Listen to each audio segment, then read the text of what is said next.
Hello, I'm Terry Wilson, the Cookie Goddess, and welcome to my show. Today I'm going to show you how to make a basic sugar cookie. Just a basic recipe. And before we get started, what you're going to need, you may not be able to follow along with me as you're listening, but you can listen through the show and then just roll it back at the beginning, and that way you'll know exactly what you're going to need and you can follow along as I go through the ingredients with you. But the first thing you're going to need is a mixing bowl. You're going to need about a cup of all-purpose flour, about a half a cup of brown sugar, strike that, white sugar, granular, about a teaspoon of baking soda, about a quarter teaspoon of salt. Let's do tablespoon of vanilla extract. And you're going to need 1.5 sticks of butter and 1 egg. So I'm going to give you time to pull all of that together. Before we start, what you're going to do is preheat your oven to about 350 degrees. And let's start with our dry ingredients. That would be the flour.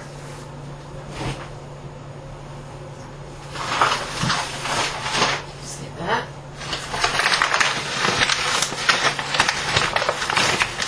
You know, baking cookies can be as easy and basic as you want, and it can be as elaborate as you want. And what we're doing, I'm showing you how to basically make a sugar cookie. You can't get any simpler than that. A lot of people ask me how I started baking cookies, because most people know me as a singer, professional singer, recording artist, and all of that. I've been singing professionally for about 25, 26 years. And I started baking cookies some years back, probably about 14, 15, 16 years ago. Kind of as a lark, really. You know, I would do my gigs, I would do these concerts, and then I would set up a merchandise table to sell my CDs. I didn't sell T-shirts like most musicians did, so it was basically my CDs. And at the time, well, actually up to this point, I have about 5 releases, five CDs. So I would make those available for my fans. So I thought, well, why not come up with something extra to offer your fans? So I thought about the cookies, and it wasn't really in a eureka moment. I really had to think about it, really think about how I would approach it from a business standpoint, more from a business standpoint than a hobby. My hobby is chess. I love playing chess. Baking wouldn't be a hobby for me. I mean, I love it, and over the years I've come to rely on it as one way of relaxing, when I'm not feeling an order. Okay, you have a cup of flour, and you're going to mix in the teaspoon of baking soda with a quarter teaspoon of salt. And what you're going to do is mix that together. It's not really necessary to have a sifter. I mean, when I first started baking, I went out and I I bought all of these cookie supplies because I just wanted everything to be perfect. I had to have the sifter. I had to have the fancy hand mixer. Everything. I bought all new cookie sheets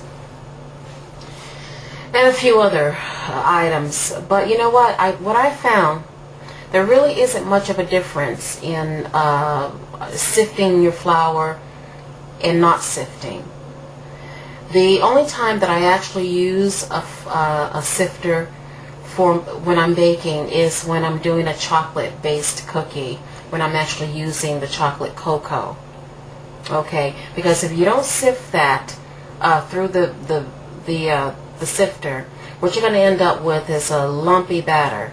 And then as you're hand mixing it, or even using a hand mixer, there's going to be all of those air bubbles, and then when they burst, the dry powder comes out, and you haven't really mixed anything there because it hasn't actually been sifted through properly. So that's the only time I actually use a sifter.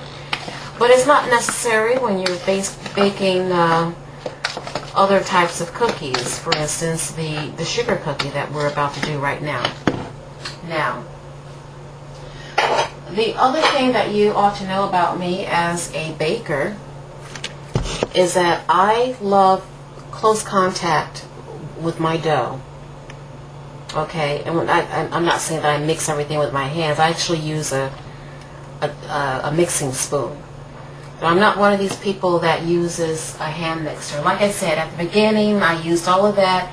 You know, when you're starting out doing something new and that something is very unfamiliar, you tend to want everything perfect. You want to use the right tools, the right utensils, and all of that. Well, after a while, I find myself not really liking the hand mixer. I actually love getting that dough and getting in there and mixing all that stuff up by hand. So what you're going to do is take your dry ingredients that you've already mixed in with your flour. You're going to mix that together. Okay, you're going to set that aside.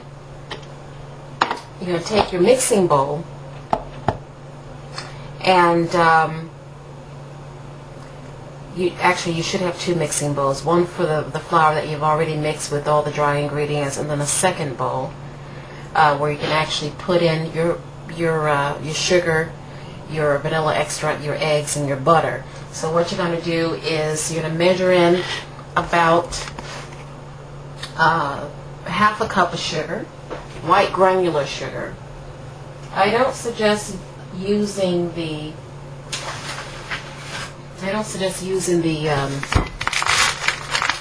brown sugar, because that's not the kind of cookie we're making today. You know, there are certain kind of cookies that are brown sugar based, and there are other kinds of cookies that are white sugar based. And your butter cookie and your sugar cookie, which in my mind is both interchangeable, is your white sugar based cookie. So you're going to add a half a cup of your white granular sugar. You're going to take about a tablespoon of your vanilla extract. Now, your vanilla flavoring is a matter of personal preference. I just love it. You don't want to overdo. You don't want your cookie to be over flavored with vanilla, but this is fine. If you happen to go a little overboard with this particular cookie, you're okay, because it calls for that. Because this is, like I said, a basic cookie, so what you're doing is enhancing the flavor with the vanilla extract. Now, if you were making a chocolate chip cookie or a peanut butter cookie or oatmeal and raisin cookie, you would not want to overdo on that. In fact, I really don't feel that. See, there are some bakers that use vanilla extract for all of their cookie baking, and I just don't think that's necessary. I really don't. I think you're compromising the flavor on the type of cookie you're baking. So you're going to add your sugar, and then we're going to take one egg and crack that into to the sugar.